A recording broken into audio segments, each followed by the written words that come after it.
피치포크라는 웹진이 있습니다. 힙스터들의 성전이자 영미권 음악의 평론에서는 타의 추종을 불허할 정도로 영향력이 큰 웹진입니다. 아마 국내외를 막론하고 음악계나 듣는다는 리스너 중에 피치포크의 연말 리스트를 체크하지 않는 사람은 없을 겁니다. 피치포크가 어떤 점수를 매기냐에 따라 완전 무명의 뮤지션이 하루아침에 스타가 되기도 하고 유명 뮤지션의 새 앨범이 실패한 음반으로 인식되기도 하니까요. 물론 2000년대 중반을 지나면서 록음악의 시대가 종말을 맞이하고 그 자리를 힙합과 전자음악이 차지하게 되면서 피치포크의 영향력이 예전만 못한 건 사실입니다. 2015년에는 미디어 기업 콩데나스트에 인수되면서 PC주의적 성향에 짙어졌다는 의혹도 받고 있죠. 그러나 여전히 피치포크는 음악계에 막대한 영향력을 끼치는 웹진으로 자리잡고 있습니다. 그 피치포크에서 올해의 노래 7위로 뉴진스의 슈퍼샤이를 선정했습니다.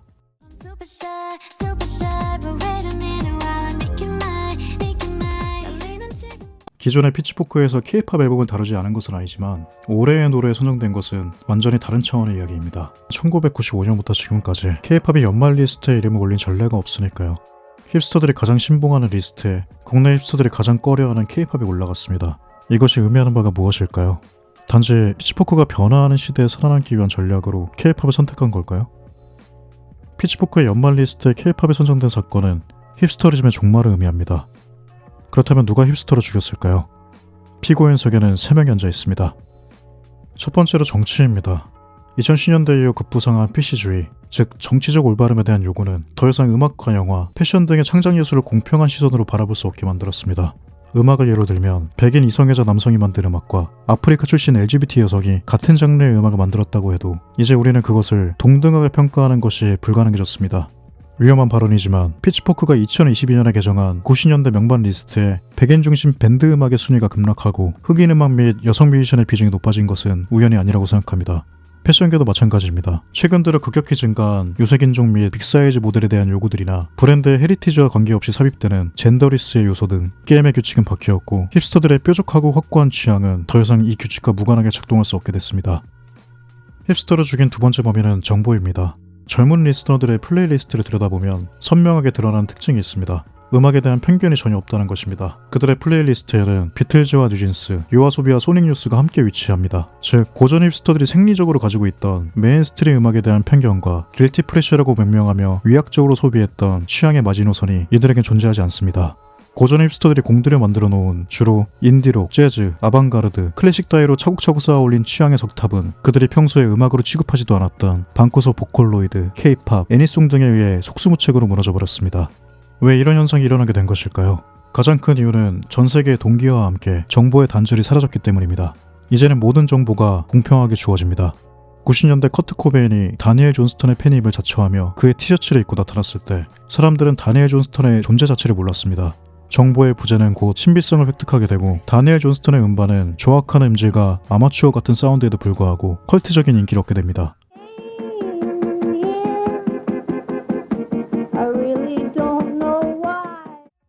그렇다면 지금은 어떨까요? 구글링 한 번으로 다니엘 존스턴을 포함한 커트 코베인의 플레이리스트를 단 몇 초 만에 찾을 수 있습니다. 힙스터들이 마치 대단하고 숭고한 작업인 양 떠벌렸던 디깅은 이제 누구나 관심만 있으면 할 수 있는 놀이의 일종이 되어버렸습니다. 아니, 스스로 찾아볼 필요도 없이 각종 플레이리스트나 알고리즘을 통해 끊임없이 새로운 음악들을 공급해주는 상황입니다. 과거의 힙스터들이 벼룩시장과 음반 판매점을 전전하며 찾아냈던, 조금 지나서는 소울시과 블로그스피어를 수시로 방문하며 은밀하게 공유했던 음악들이 단 한 번의 스와이프로 연결되는 시대가 도래했습니다. 이제 우리는 스와이프를 통해 취향을 수집하고 그것들을 배열해서 자신만의 플레이리스트를 만들어냅니다. 패션도 마찬가지입니다. 이제 사람들의 옷장에는 풍부한 아카이브를 가진 브랜드와 신생 도메스틱 브랜드가 함께 위치합니다. 2010년도 중반 슈프림과 버질아블로, 뎀나 제바살레가 일으킨 스트릿과 하이엔드의 결합을 시작으로 이질적인 브랜드를 섞어 입는 것이 무척 자연스러워졌습니다.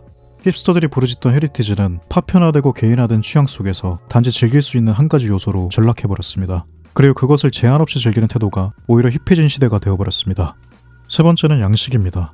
음악, 패션, 영화를 막론하고 완전히 새로운 양식은 더 이상 존재하지 않습니다. 새롭게 보이는 창작물도 자세히 들여다보면 과거 예술가들이 선행했던 요소들의 결합으로 전부 이루어져 있습니다. 최근 팝씬에서 떠오르는 신예 중에 핑크 팬서리스라는 영국 뮤지션이 있습니다. 부드러운 보컬을 전면에 내세우는 한편 사운드는 빠르고 역동적인 브레이크 비트로 채워져 있는 것이 특징입니다.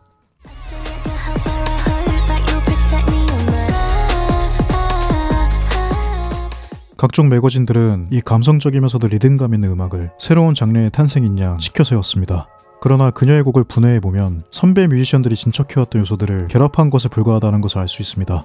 핑크 팬서리스 음악의 골조가 되는 베드룸팝이라는 양식은 페이브먼트나 뉴트럴 메이크 호텔 등 80년대 후반부터 90년대 인디록 밴드들이 주로 해왔던 로파의 음악을 기원으로 하는 장르입니다.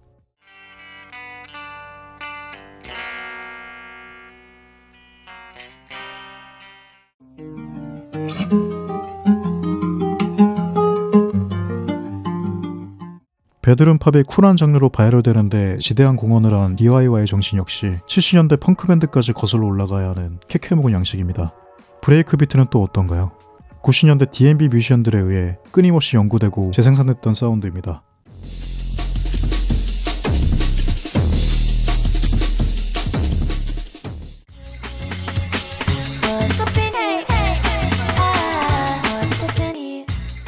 핑크 팬서리스의 음악은 앞서 말씀드린 장르를 영리하게 섞어서 새로운 양식인 것처럼 보이게끔 만든 것에 불과합니다. 이러한 양식의 반복은 패션에도 똑같이 적용됩니다. 몇 해 전 가장 강력한 반향을 일으켰던 고프코어 트렌드는 20년, 30년 전에 이세이 미야케와 프라다가 제시했던 기능성 의류의 연장선에 있습니다.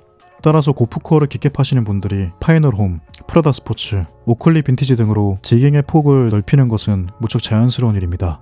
음악으로 치면 포스트 펑크 리바이벌을 접하고 7, 80년대 포스트 펑크 밴드를 찾아보는 것과 비슷한 것이죠.